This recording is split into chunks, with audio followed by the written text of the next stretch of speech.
You have been quoted as saying, know what the rules are and then break them. What do you mean by that? Well, basically that writing is an art form, and with an art form you can't reduce it to a list of rules, and a lot of people do. So what I mean by learning the rules and then break them is you don't want to break the rules indiscriminately, but if you break them at the right times and intentionally, it can bring extra dimensions to your writing that would otherwise not exist. Everybody interprets the rules differently, and when I was learning how to write, I read a lot of books about writing, talked to a lot of different people about how to write, how do I succeed as a writer, how do I become a writer, and they all had different ideas, and they were all very adamant about it. Now, you have to do it this way. You can't follow everybody, because sometimes their advice contradicted somebody else's. So, breaking the rules also means finding your own path, finding your own rhythm, creating your own rules, I guess, in a sense, and sticking to those.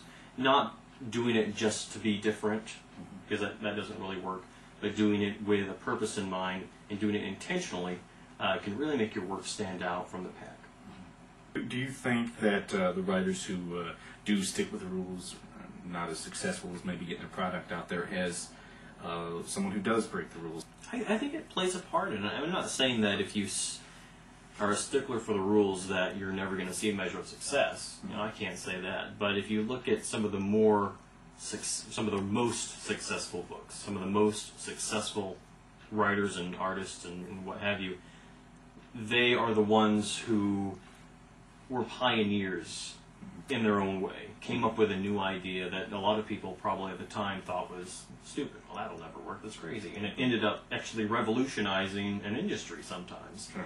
And if you don't take risks and chances, it's tougher to get noticed in a way. And again, I want to reiterate that I'm not saying just to break the rules and take chances because you want to be different. Mm-hmm. You need to have a method to your madness, I guess.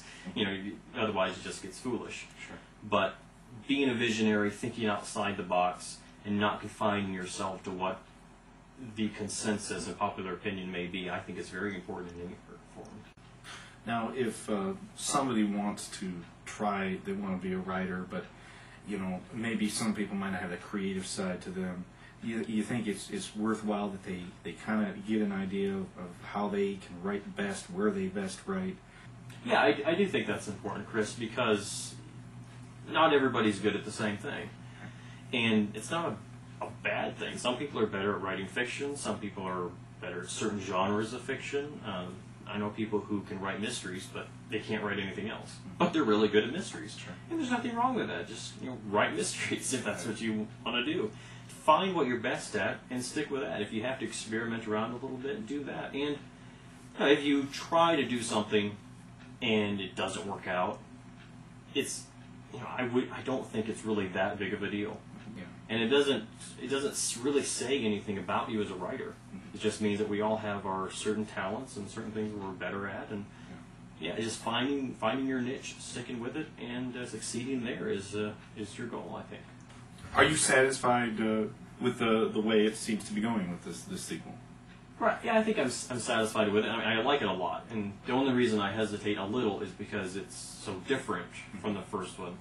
Not because it deals with a different part of the story, but there's a lot of things in the book that vary. Like in the second book, point of view changes a little more. Okay. I look at the story, as I mentioned before, through the eyes of different characters. Whereas the first book dealt more with warfare and battles and that kind of thing. The second one is more treachery, intrigue. There are a couple of traitors in the book.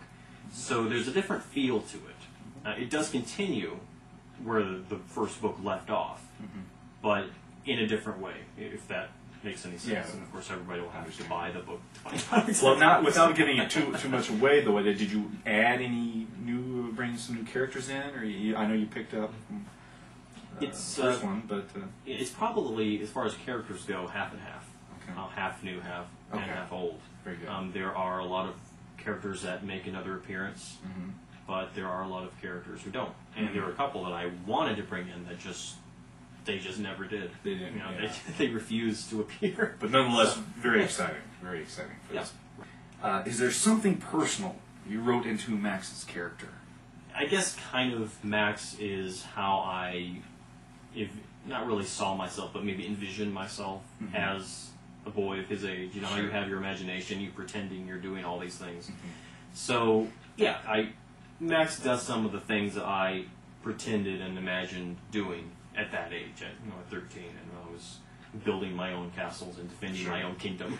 So, in that way, I guess I'm... And every kid has that, and I think that's why these are so successful. Yeah. And that's one of the great things about writing children's fantasy is that you can do those things. Sure. You can realize on paper, at least, a lot of those games you played as a kid. It's a fun thing. I try to write the type of books that I would have enjoyed reading as a kid.